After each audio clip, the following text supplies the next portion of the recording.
உதயநிதி தலையில் விழுந்த இடி துணிந்துவிட்ட துரைமுருகன் அரசியல் களத்தில் அடுத்த அணியை உருவாக்குகின்றாரோ? துவண்டு போன முதலமைச்சர் துணையா இருப்பான்னு பார்த்தா இந்த துரைமுருகன் தூண்டி விடுறானே என்று நினைக்கின்ற அளவுக்கு அரசியல் களத்தில் அதிரடி காட்டியிருக்கின்றார் துரைமுருகன் அவர்கள். வாங்க, எப்படி நம்ம அண்ணா உதயநிதி தலையில் இடி விழுந்தது, முதல்வர் ஏன் துவண்டு விட வேண்டும்? உண்மையாகவே துரைமுருகன் அவர்கள் அரசியல் களத்தில் ஒரு புதிய அணியை உருவாக்குறாரா, இல்லை திமுகவுக்குள்ள ஒரு அணியை உருவாக்குறாரா, என்ன நடக்குது திமுகவுக்குள்ள, எல்லாவற்றையும் விரிவாக பார்த்து விடலாமா? நண்பர்களுக்கு வணக்கம், நான் எட்டியப்ப சோழன். கூடவே இந்த விவசாயியுடைய யூடியூப் சேனலை நீங்கள் சப்ஸ்கிரைப் பண்ணிக்கணும். அரசியல் கச்சேரியை ஆரம்பிக்கலாமா? வினை வென்ற மனம் கொண்ட இனம் கண்டு துணை சென்று வென்ற தெய்வ மலர். முதல்ல நம்ம துரைமுருகன் ஐயா அவர்கள் என்ன பேசுறாருன்றது பார்த்துட்டு வாங்களேன். இளைஞர்கள் வர வேண்டும். இளைஞர்கள் இல்லாமல் இந்த கட்சிக்கு அதுக்கு ஒரு காலம் முடிஞ்சு போய்விடும். எனவே இளைஞருக்கு வழிவிடுங்கள். ஆனால் வருகிற இளைஞர்கள் கொஞ்சம் தடம் பார்த்து வாருங்கள், கட்சியை நினைத்து வாருங்கள். வந்த உடனே எனக்கு என்ன கிடைக்கும் எதிர்பார்க்கார்கள். உன்னை விட உழைத்தவர்கள் நிறைய பேர் இருக்கிறார்கள், அடிபட்டவர் நிறைய பேர் இருக்கிறார், உரைப்பட்டவர் நிறைய பேர் இருக்கிறார், கட்சியிலே வாழ்வு பொண்டாட்டி பிள்ளைகிட்ட கெட்ட பேர் வாங்க நிறைய பேர் இருக்கார். அவர்களும் இந்த கட்சியிலே தியாகம் செய்திருக்கிறார்கள். எனவேதான் இளைஞருக்கும் நாம் வழிவிட்டாக வேண்டும்.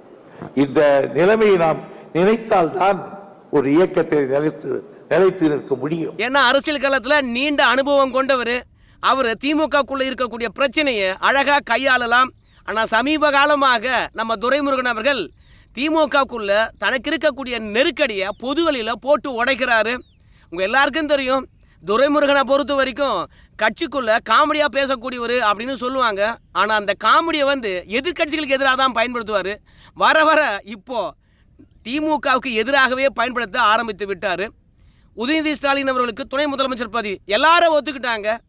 ஏங்க, கட்சியில் நீங்கள் தான் சீனியரு, உங்களுக்கு கொடுக்க மாட்டாங்களா அப்படின்னு துரைமுருகன் கிட்ட கேட்கும் பொழுது, நாம் நினைக்கிறதுலாம் நடக்குமா, கொடுத்தா யாராவது வேணான்னு சொல்லுவாங்களா அப்படின்னு காமெடியாக சொன்னார்.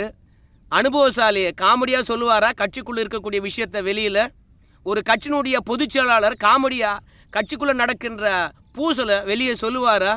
தனக்கான அங்கீகாரம் கிடையாது என்பதை பொதுவெளியில் சொல்லுவாரா? தனக்கு கெத்து போயிடுமே, தன்னைத்தானே பார்த்தீங்கன்னா பலவீனப்படுத்திக்கிற மாதிரி இருக்குமே. ஆனால் துணை முதலமைச்சர் பதவி என்று சொல்லுகின்ற பொழுது, உழைச்சவன் நானும் இருக்கிறேன், எனக்கு கொடுத்தா நல்லா இருக்கும் அப்படின்னு சொல்கிறாருன்னா, திமுகவுக்கு அவர் சொல்லுகின்ற பெரிய செய்தி முதல்வருக்கு மட்டும் தெரிய வேண்டியது கிடையாது. இத்தனை ஆண்டு காலமாக திமுகவில் உழைத்த ஒவ்வொருத்தரும் தெரிஞ்சுக்குங்க. என்ன மாதிரி கலைஞர் கூடவும் விசுவாசமாக இருக்க முடியாது, உதயநிதி ஸ்டாலினுக்கும் முதலமைச்சர் ஐயா ஸ்டாலினுக்கும் என்ன மாதிரி யாரும் விசுவாசமாக இருக்க முடியாது. ஆனால் இப்படி விசுவாசமாக இருந்த எனக்கே திமுகவில் என்ன மாதிரியான ஆப்பு வைக்கிறாங்கன்னு பார்த்துக்குங்க அப்படின்னு கட்சிக்காரங்களுக்கு தெரியணும் என்பதற்காக தான் எத்தனை ஆண்டு காலம் உழைத்தாலும் கலைஞர் குடும்பத்துக்கு தான் என் முக்கிய பதவி அப்படின்றத திமுகவில் இருக்கக்கூடிய ஒவ்வொருத்தருக்கும் சொல்லி காட்டினார். ஆனால் அமெரிக்கா போகிறதுக்குள்ள உதயநிதி ஸ்டாலின் அவர்களுக்கு முதலமைச்சர் பதவி கொடுத்துடணும். ஏன்னா ஒரு அதிகாரமிக்க பதவியில் தன்னுடைய பையனை உட்கார வச்சுட்டா கண்டிப்பாக அமைச்சர் பெருமக்களும் சீனியர்களும் ஒத்துழைப்பாங்க. அது புரோட்டோகால் மரபு அப்படின்றதுனால துணை முதலமைச்சர் பதவி கொடுத்துடணும் அப்படின்னு முதலமைச்சர் நினைச்சாரு. ஆனால் துரைமுருகனுடைய எதிர்ப்பு காரணமாகவும் ரஜினிகாந்த் அவர்கள் கொளித்து போட்ட விஷயம் காரணமாகவும் இப்போதைக்கு துணை முதலமைச்சர் பதவி என்று கையில் எடுத்தோம்னா அது பெரிய சிக்கல் கட்சிக்கே உருவாக்கிடும். அதனால் நபருப்பா பொறுப்புகள் யாரெல்லாம் பார்ப்பாங்க என்பதெல்லாம் அலாட் பண்ணியாச்சு. அவங்கவுங்க வேலையை அவங்கவுங்க செய்யுங்க. ஆள் இல்லாத தருணத்தில் விழிப்பாக செயல்படணும். இரண்டாவது, விவேகத்துடன் இருக்கணும், பார்த்துக்கோங்க அப்படின்னு முதலமைச்சர் கடிதம் எழுதிவிட்டு தொண்டர்களுக்கும் கட்சி நிர்வாகிகளுக்கும், நான் அமெரிக்காவில் இருந்தாலும் உடல் தான் அங்கே இருக்கும், ஆனால் நினைவுகளும் உயிரும் தமிழ்நாட்டை நோக்கியே இருக்கும், ஆட்சியும் கட்சிக்கு ஆதரவாகத்தான் இருக்கும், தொடர்ந்து கண்காணித்து கொண்டே இருப்பேன் அப்படின்னு சொல்லிட்டு போயிட்டாரு.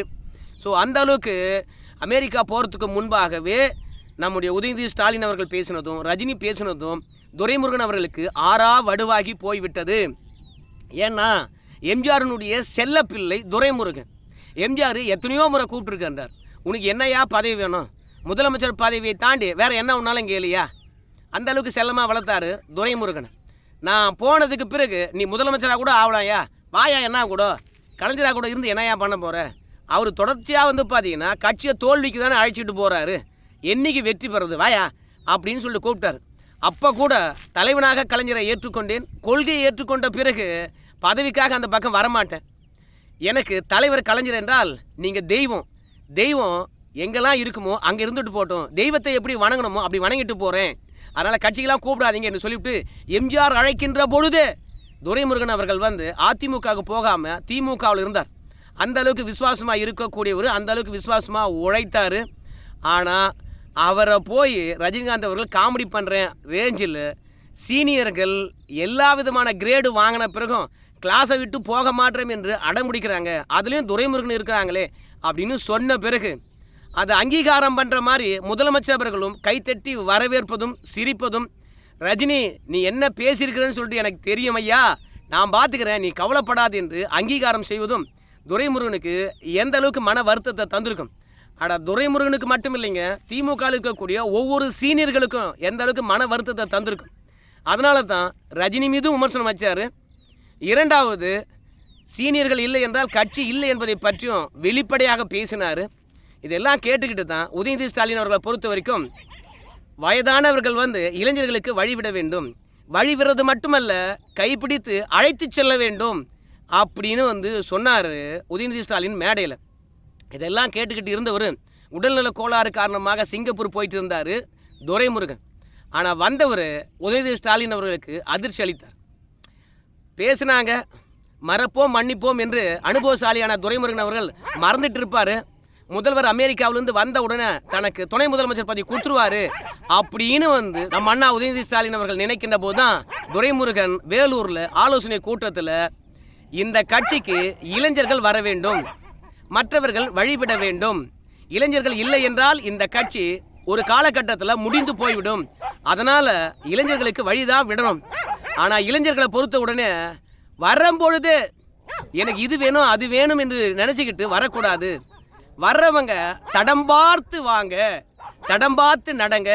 ஏன்னா கட்சிக்காக ஏகப்பட்ட பேர் உழைச்சிருக்கிறான், நிறைய தியாகம் பண்ணியிருக்கிறான், அரசியலில் இருந்து பொண்டாட்டி பிள்ளைகிட்ட திட்டு வாங்கிக்கிட்டு இப்போ தான் கொஞ்சம் முன்னேறி இருக்கிறான்.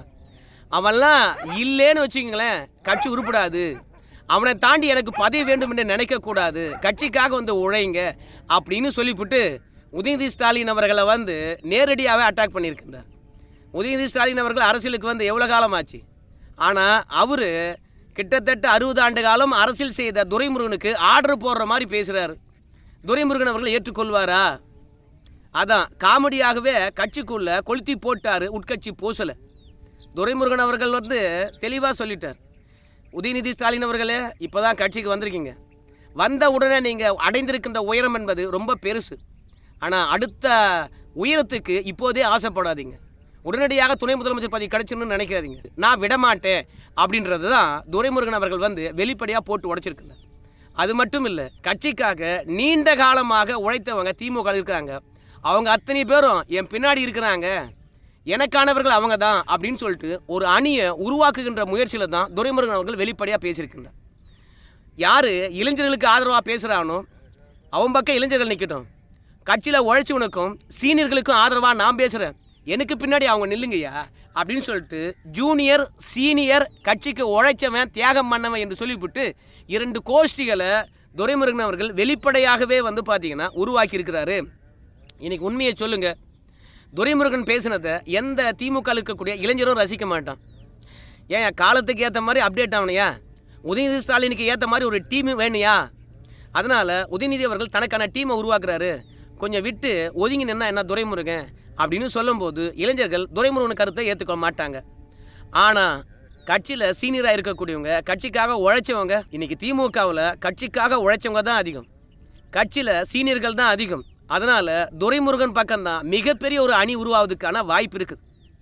துணையாக இருப்பார், நீண்ட அனுபவசாலி, இந்த துரைமுருகனால் எந்த பிரச்சனையும் வராது அப்படின்னு நினச்ச முதலமைச்சருக்கு இப்போ சீனியரு உழைச்சவங்க தியாகம் பண்ணவங்க பொண்டாட்டிக்கிட்ட திட்டு வாங்கணுங்க அப்படின்னு சொல்லிட்டு அவங்கெல்லாம் கட்சிக்கு தூணு, அவங்கள மீறி இளைஞர்கள் வந்து பதவி பெறணும் என்று சொல்லி தூண்டி விட்றாரு அப்படின்னு வந்து முதல்வர் துவண்டு தான் போய் கிடக்கிறாரு.